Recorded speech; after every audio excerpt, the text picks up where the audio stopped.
कृष्ण हरे हरे हरे राम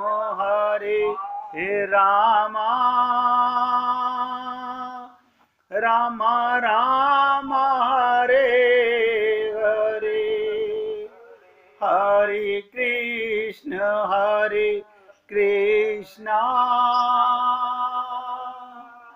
कृष्ण कृष्ण हरे हरे हरे राम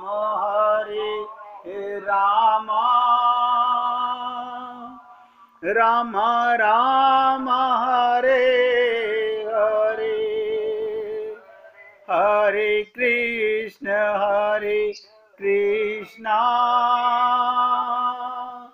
कृष्ण कृष्ण हरे हरे हरे राम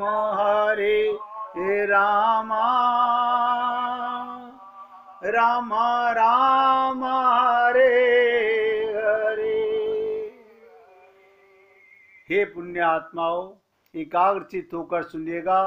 जब तक अपनी दीनता को पूर्ण रूप से जानेंगे नहीं तो दीन दयाल, दीन बंधु, दीनानाथ, दीन हितकारी कृपा करेंगे किस पर? हम तो सेठ जी हैं, सेठ जी पे भगवान कृपा करें।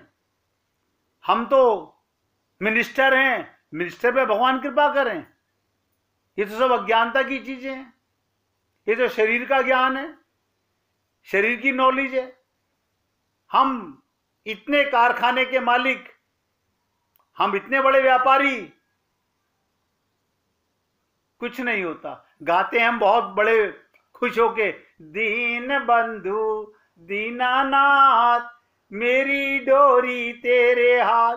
भगवान कहते हैं बात तो सही कह रहा है बच्चा, अब जिस दिन तुम दीन बन जाओगे मैं दीन बंधु आ जाऊंगा। हम दीन बनते नहीं, हम तो दुनिया को लेक्चर दे रहे हैं। हम अपने जानने वालों को ये होता है, ये होता है, ये होता है, अपना पता नहीं, सारे संसार की खबर हो रही है। इसलिए जब अपनी दीनता को पूर्ण रूप से जानेंगे नहीं, दीन दयाल, दीन बंधु, दीनानाथ, दीन हितकारी कृपा करेंगे किस पर? आप बताओ, भगवान किस पे कृपा करें?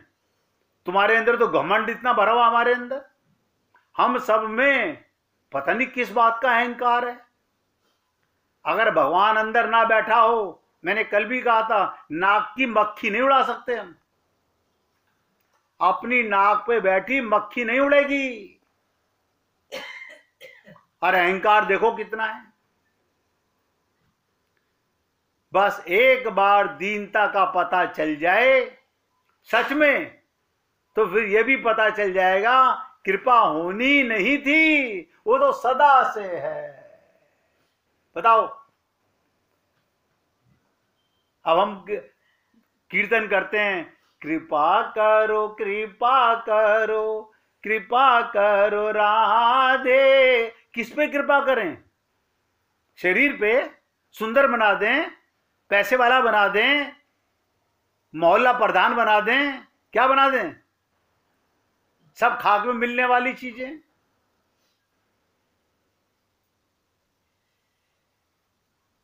कृपा होनी नहीं थी, सर्वदा से कृपा है। कुछ भी नहीं होना था, सब कुछ सर्वदा से है। भगवान सदा से मिला हुआ है, सदा से हम आत्मा है। फिर मैल आ गया, वो हमें धोना है। ये संत महात्माओं की कितनी कृपा है, आप हम लोग अपने जीवन में तो नहीं समझ पाएंगे। सब कुछ सर्वदा से है, लेकिन ये मिलेगा रुकने से। तो रुक जाओ, जहां हो वहीं, और ऐसे रुक जाओ जैसे पेड़ एक जैसे पांव धरती में गड़े हुए हों। छोड़ दो चिंता कि देर में तो बड़ा नुकसान हो जाएगा। लोग क्या कहते हैं, इतनी देर में तो बड़ा नुकसान हो जाएगा। अच्छा, मुझे कोई बता दे सोच करके, अपने विश्वास बता दो, आत्मा मर जाएगी? नहीं, आत्मा तो नहीं मरेगी। परमात्मा मर जाएंगे? नहीं, परमात्मा तो नहीं मरेंगे। फिर किस बात की चिंता कर रहे हो? कौन सा नुकसान हो जाएगा? क्या लेके यहां से जाओगे? क्या लेके यहां पर आए हो? बस इसी रुकने की तो हिम्मत, धैर्य नहीं जुटा पाते हम लोग।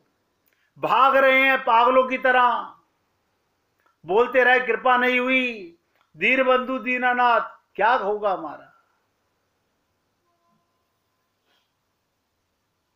ये सब बातें करके अब मैं आपको बहुत गहरे चिंतन की ओर ले जाना चाहता हूं। ये लोहा गर्म किया है अब तक सिर्फ इसलिए कि आप होश में आओ। ध्यान से सुनो, दुख क्यों आते हैं ध्यान से समझो। हमारे जीवन में दुख क्यों आते हैं? आत्मा पर तो कोई मैल नहीं आता। जितने भी दुख, जितने भी सुख, जितनी भी बुराइयां, जितने भी पाप, जितने भी पुरस्कार, जितने भी अवार्ड आत्मा को मिलते हैं, शरीर को, सब अज्ञानता पर आते हैं। मानस रोग के प्रकरण में हमने प्रारंभ में एक सूत्र सबके साथ निवेदन किया, और वो ये, व्यक्ति के सामने अगर कोई सबसे बड़ी समस्या है, सबसे बड़ी समस्या वो है सुख और दुख की होती है। व्यक्ति सदा सुखी रहना चाहता है। देखो कमाल है, व्यक्ति सदा सुखी रहना चाहता है। अब तुम्हें अपना पता चल जाए बहुत सिर खुजाओगे, अरे राम, मैं तो आनंद की संतान हूं, मेरा स्वरूप आनंद का है, मेरे अंदर दुख आए कैसे, मेरे में पाप आए कैसे, मेरे में बुराई आई कैसे? शरीर मानकर।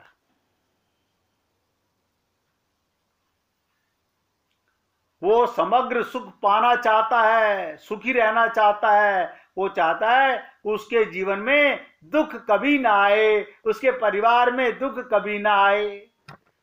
पोया बोया पेड़ बबूल का, आम कहां से खाएं। इन दुखों का प्रमुख कारण क्या? बहुत ध्यान से सुनो। हम लोगों के जीवन में जो दुख आते हैं उनका मूल कारण क्या? रामचरितमानस में दुख के कारणों का विश्लेषण किया गया। नहीं, हमने तो अखंड रामायण पढ़ ली, हमें तो पता चला नहीं कहां से दुख आते हैं। पढ़ा नहीं आपने, अखबार की तरह पढ़ा है। एक एक शब्द को पढ़ के जाना होता तो पता चल जाता। कोई सी भी गीता पढ़ लो, भागवत पढ़ लो, रामायण पढ़ लो, सब बता देंगे आपको। वहां इन कारणों को 4 भागों में बांटा गया। रामचरितमानस में जीवन में अगणित दुख आते रहते हैं। इन दुखों का कारण क्या? 4 कारण बताए गए।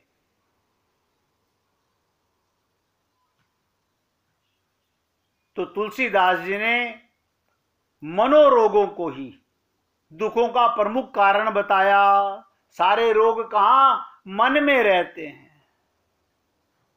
सारे रोग, ममता मन में, मोह मन में, लोभ मन में, आसक्ति मन में। देखो कमाल की चीज है। और हम कहते हैं हमारे मन में तो कोई ऐसा पाप नहीं, हम तो, क्या बात कर रहे हो आप? सब एक सिरे से 100% नकार देते हैं। हमारे मन में तो कोई दोष नहीं है, हमारे मन में तो कोई पाप नहीं है।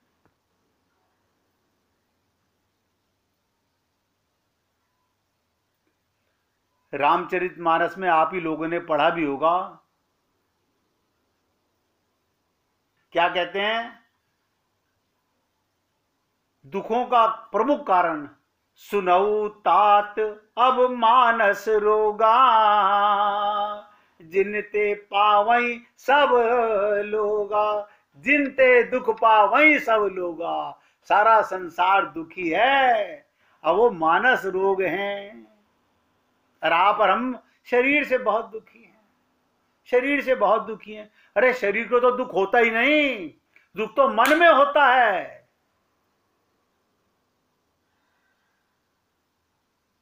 पता नहीं हमारे को। अब मुझे बताओ, मेरे घर में एक पत्थर पड़ा हो, उस पत्थर को क्या दुख है?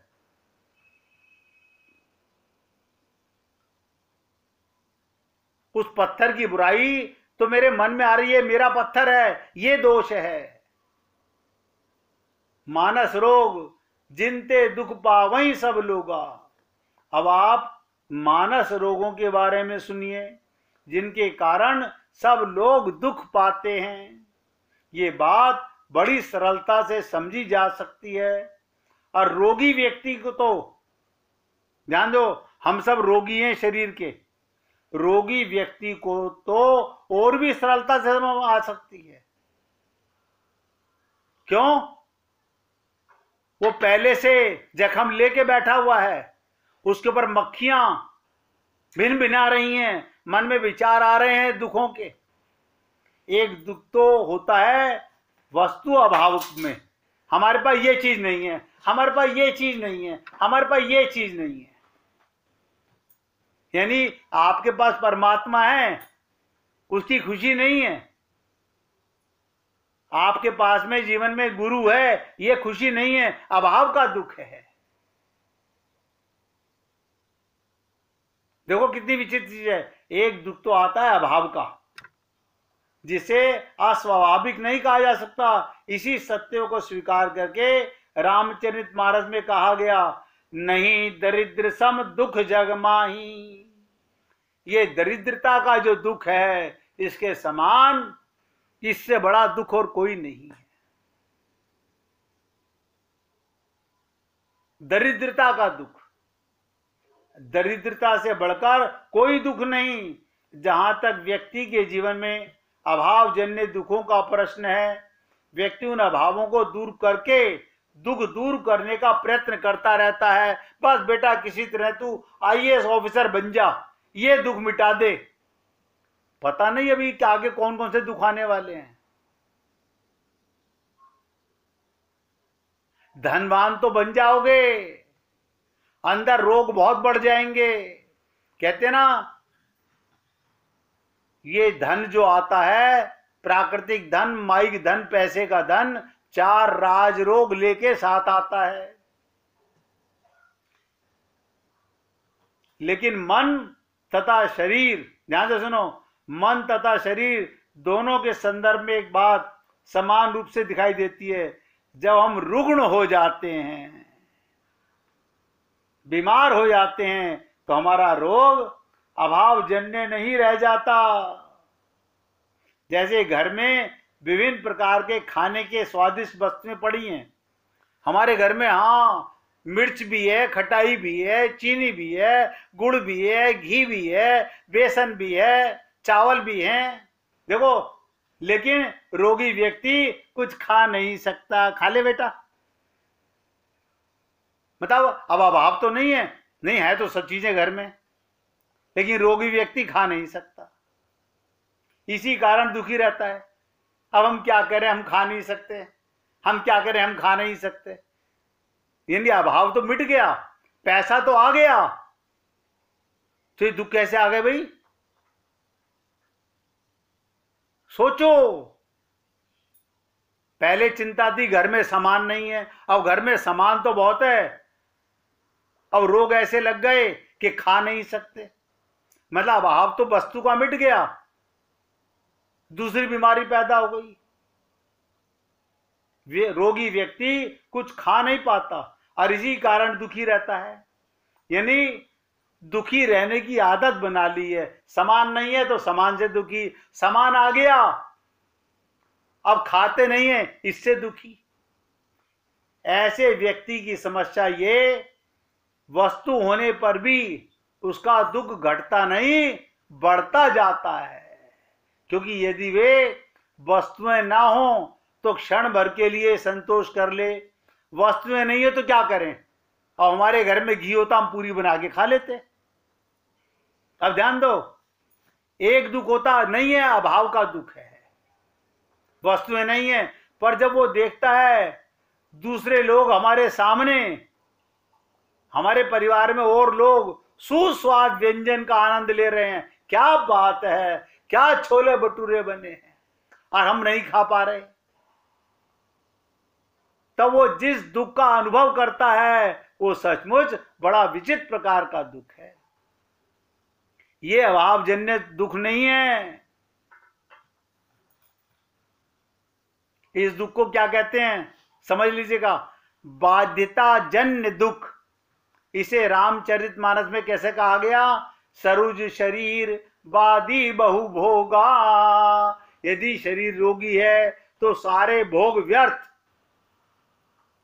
शरीर रोगी है तो सारे भोग व्यर्थ।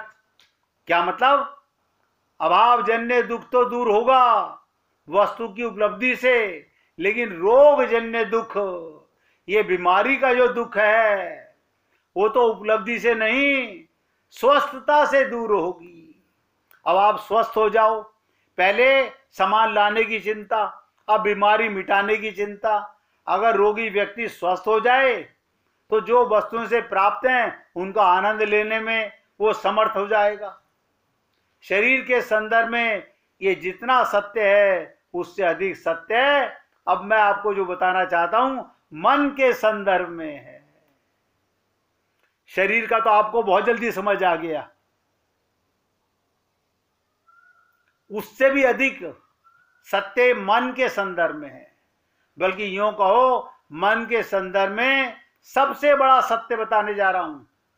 व्यक्ति का मन अगर रोगी है, मन में पाप है, मन बीमार है, मन दुखी है, तो ऐसे व्यक्ति की समस्या ये, वो सुखों से घिरे रहने पर भी सुखी नहीं रह पाता। अरे बाबा, तुम्हारे पास में पैसे की कमी नहीं, इतने सुंदर शरीर दिख रहा है और तुम स्वस्थ भी हो, अरे तुझे क्या पता मन में कितनी चिंता है। मन के रोग देखो, कितना दुख है। पड़ोसी की 8 मंजिल की मकान बन गया, मेरा एक ग्राउंड फ्लोर का बना हुआ है।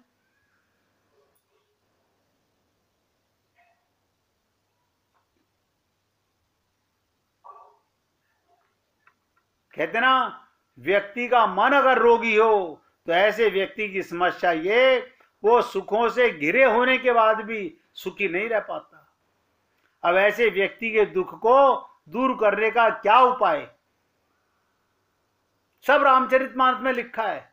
हमारे रोग भी बताए गए, हमारी दवा भी बताई गई, पर हम वो दवा करेंगे नहीं। हम तो वही दवा करेंगे जो हमारा मन चाहेगा।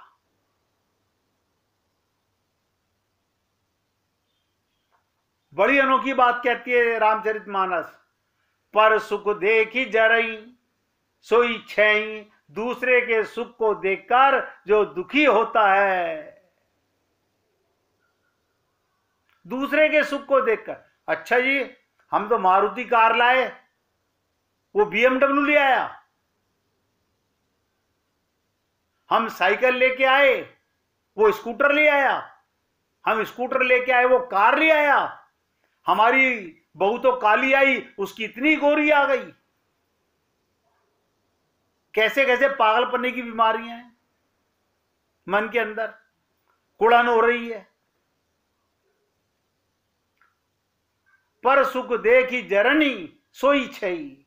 दूसरे को सुख को देखकर जो दुख होता है वो अभावजन्य दुख तो है नहीं, तो वो कैसा दुख है बताइएगा।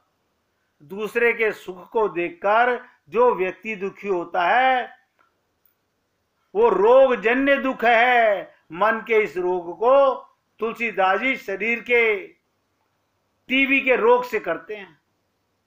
मन में भी टीबी होती है, आपने शरीर की टीबी तो बहुत देखी होंगी, लेकिन मन के अंदर दूसरे के सुख को देखकर मन में जलन होना, ईर्ष्या होना, यही मन का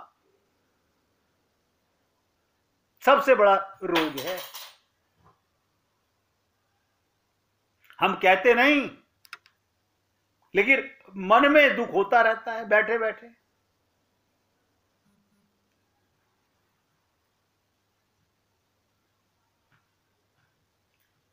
देखिए कैसी विचित्र विडंबना है। व्यक्ति दुख नहीं चाहता, सुखी रहना चाहता है, और दूसरों को सुख देखकर जलता है। कैसी बड़ी विडंबना है। कहां से दुख आ गया? अब रामचरितमानस तुमने पढ़ी, उसमें तो लिखा हुआ है पर सुख देख जरनी सोई छई। ये दुख कहां होता है? शरीर में होता है? नहीं, मन में होता है। हाँ, बुरा तो बहुत लगता है हमारे को, कह नहीं सकते, अंदर ही अंदर जलते रहते हैं। अब बड़े खुश होते हैं, एक दूसरे से चुगली करते रहते हैं। तुम्हारी कोई झूठी तारीफ कर दे, तुम बड़े खुश होते हो। सब ये मन के रोग हैं।